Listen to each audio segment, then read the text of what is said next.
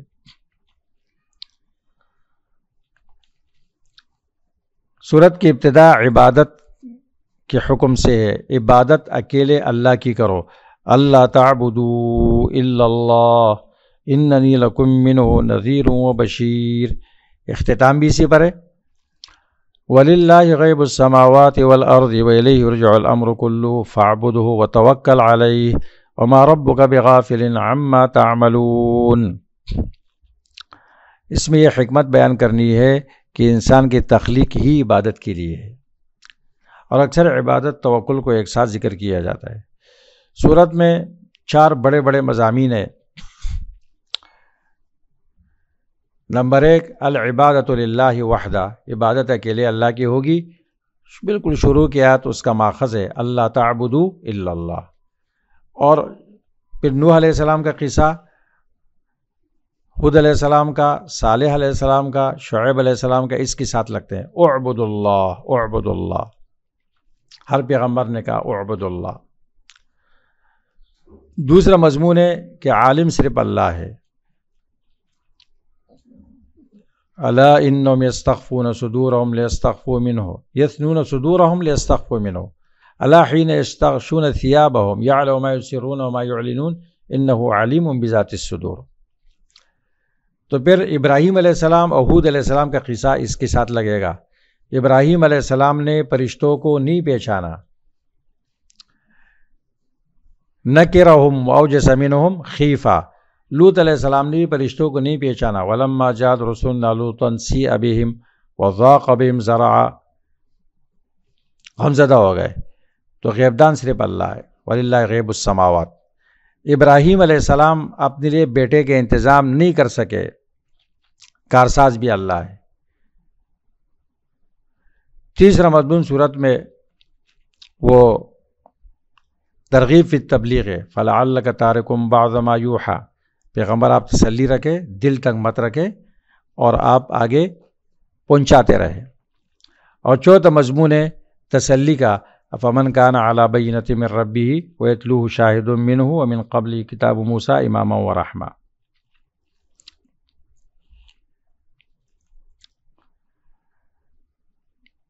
عبادت میں توازن برقرار رکھنا، یہ بھی سورت کا اہم موضوع ہے، توازن فی العبادت۔ اس صورت میں یہ بات بیان کی گئی، عقیدے کی تاریخ بیان کی گئی کہ نوح علیہ السلام سے لے کر محمد صلی اللہ علیہ وسلم تک تمام انبیاء ایک حقیقت لے کر آئے ہیں، لا الہ الا اللہ فلا یعبد سواہ، ہر ایک نے کہا اعبد اللہ اعبد اللہ۔ عقیدے کی تاریخ نوح علیہ السلام سے شروع ہوتی ہے، کیونکہ آدم اور نوح علیہ السلام کے بیچ میں 10 قرن ہے، سب مسلمان تھے سوائے اس میں کوئی وہ نہیں تھا، مشرک نہیں تھا۔ قوم نوح میں شرک کی ابتدا ہوئی 2 چیزوں سے،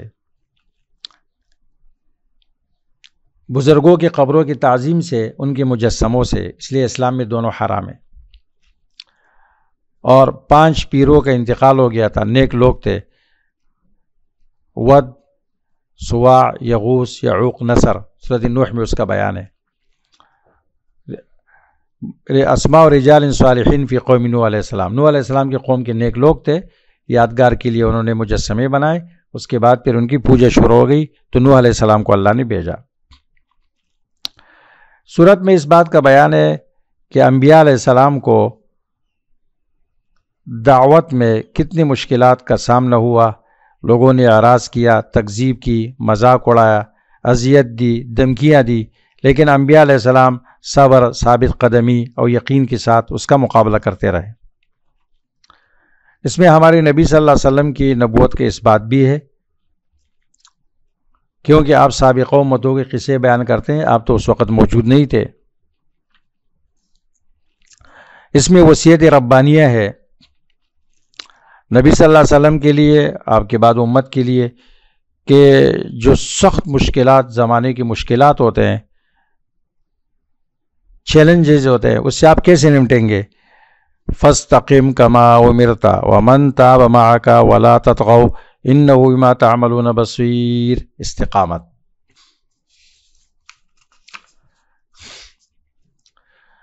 طغیان نہیں کرنا ہے، اس میں دو چیزیں ہیں، استقامت اختیار کرنی ہے اور دو چیزیں نہیں کرنی ہے، ولا تطغوا، اور ظالموں کا ساتھ بھی نہیں دینا ہے، ولا ترکنوا الی الذین ظلموا فتمسکم النار، ظالموں کا سہارا نہیں بننا ہے۔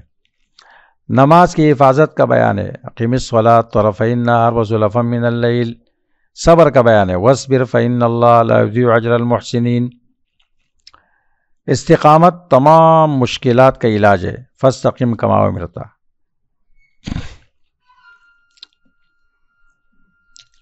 اور عدم طغیان، سرکشی نہ کرنا، یہ بھی مشکلات کا علاج ہے۔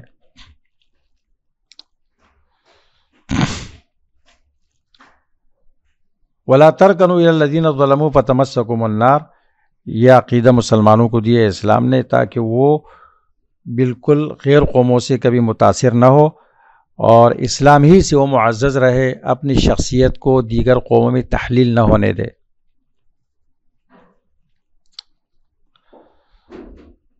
توازن برقرار رکھنا بڑا مشکل ہوتا ہے، اس لیے اللہ تعالیٰ نے صحبت صالحہ کی اہمیت کی طرف اشارہ کیا کہ مومن قوی ہوتا ہے اپنے بھائیوں کی وجہ سے، اپنے دوستوں کی وجہ سے۔ 112 نمبر آیت میں حسن بصری رحمہ اللہ نے ایک نقطہ بیان کیا، کہتے ہیں اللہ تبارک و تعالیٰ نے دین کے اعتدال کو دو لاموں کے بیچ میں رکھا، ولا تطغوا ولا ترکنوا۔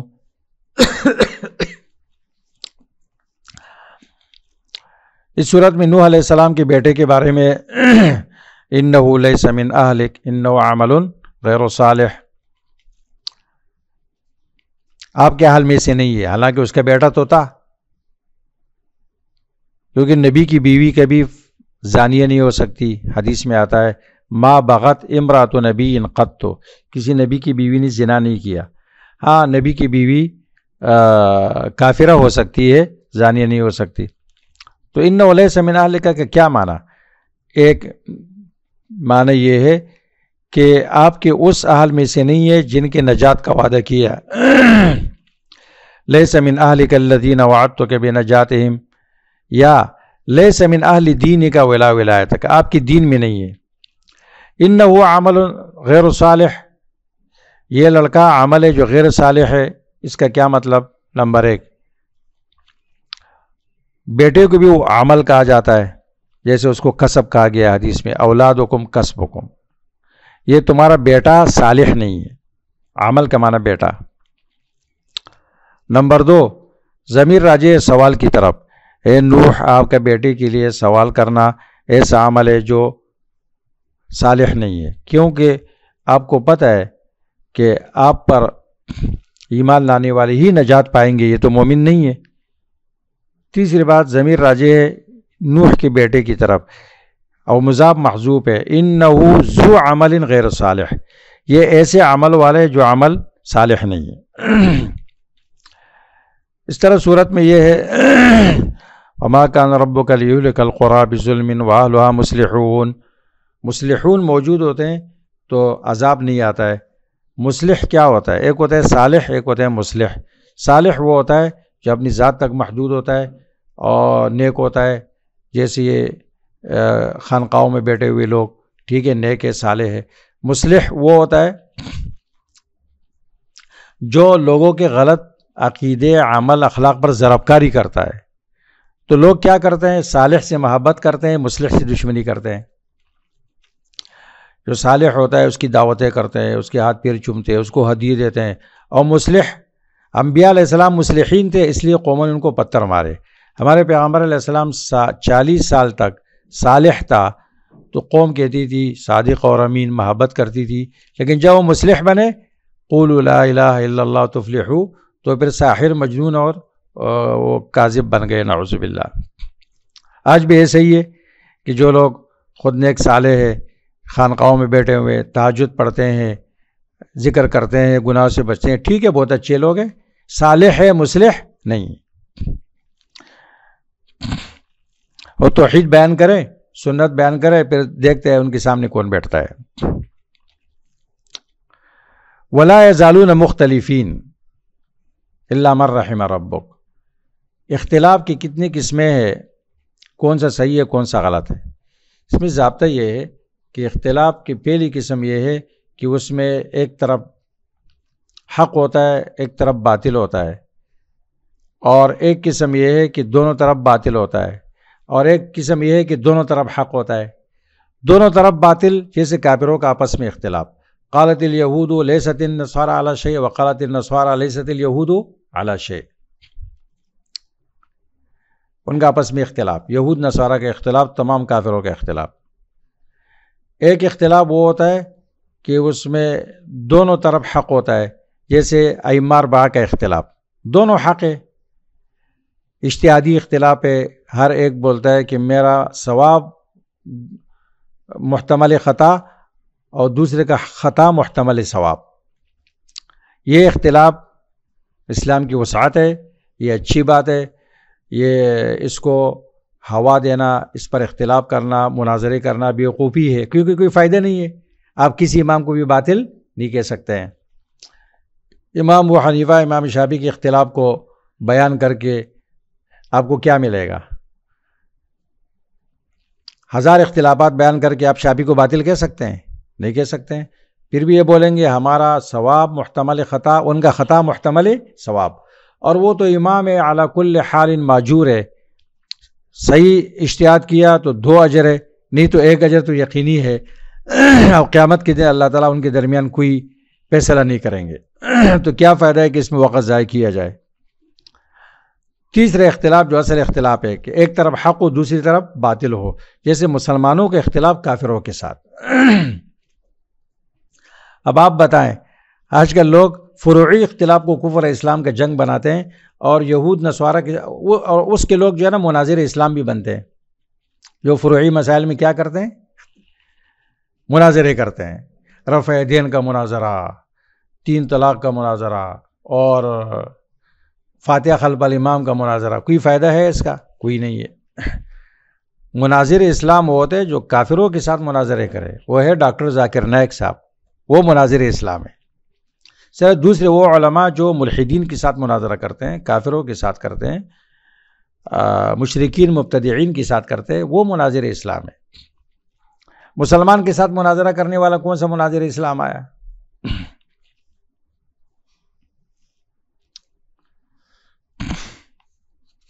بس